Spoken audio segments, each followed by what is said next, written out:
Polisi kanda maalum ya Dar es Salaam imekuwa pia ikifuatilia matamko mbalimbali na mipango ya baadhi ya viongozi wa chama cha Chadema ambao wamekuwa wakihamasisha watu kukusanyika tarehe 24 mwezi wa 4 mwaka huu wa 2025 eneo la mahakama ya Kisutu, huku katika mipango yake na mipango ya chama hicho wakilenga kufanya vurugu kwa lengo la kushinikiza mamlaka za kisheria kumwachia mmoja wa mtuhumiwa ambaye anafahamika kwa jina la Tundu Lissu anayetarajiwa kupelekwa mahakamani siku hiyo ambayo imeitana. Jeshi la polisi kanda maalum ya Dar es Salaam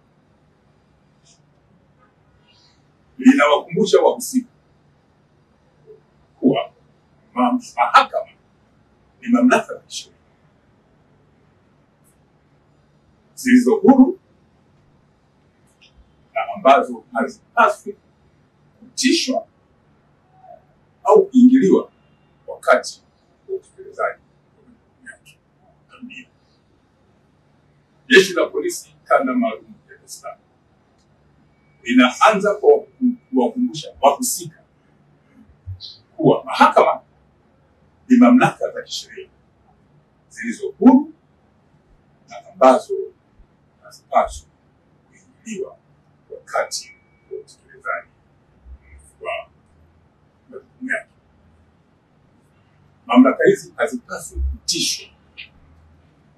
Jeshi la polisi kama msimamizi wa sheria haiwezi kutoa fursa ya mahakama kutishwa wakati ikiwa inatekeleza majukumu yake ya kisheria.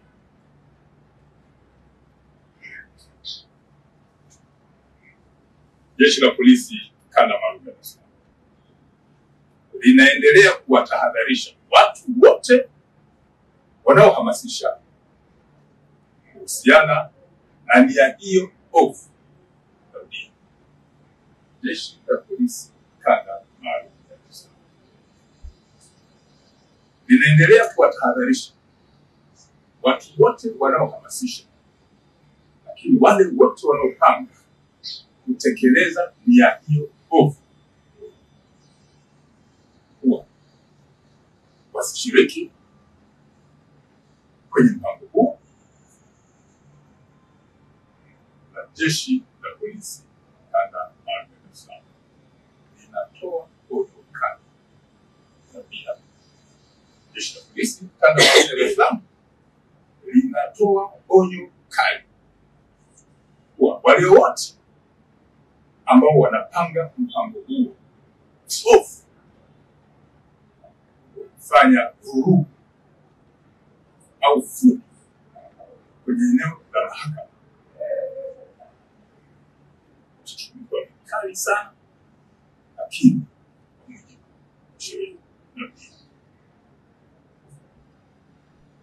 watashughulikiwa kali sana, lakini kwa mujibu wa sheria za nchi.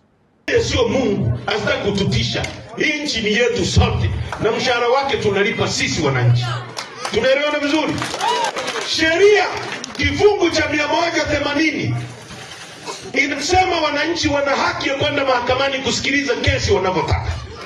Kesi ya Lissu ni kiongozi wa umma, ina public interest. Uongo kweli? Wananchi wanataka kujua kiongozi wao mambo yake yanaendaje.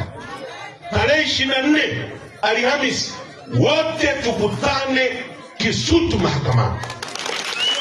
Tutaita vyombo vyote vya kimataifa mnavyovijua vimulike udikteta wao. Muliro akicheza tutamshtaki The Hague kwa ubabe wake na udikteta wake. Tunaelewana vizuri? Tutampeleka The Hague, tutamburuza. Asitaki kututisha sisi. Kama sheria inamruhusu atuambie ni kifungu gani kinamwambia yeye ana mamlaka ya kupiga marufuku watu kwenda mahakamani, na tutaenda sawa sawa. Tunaelewana?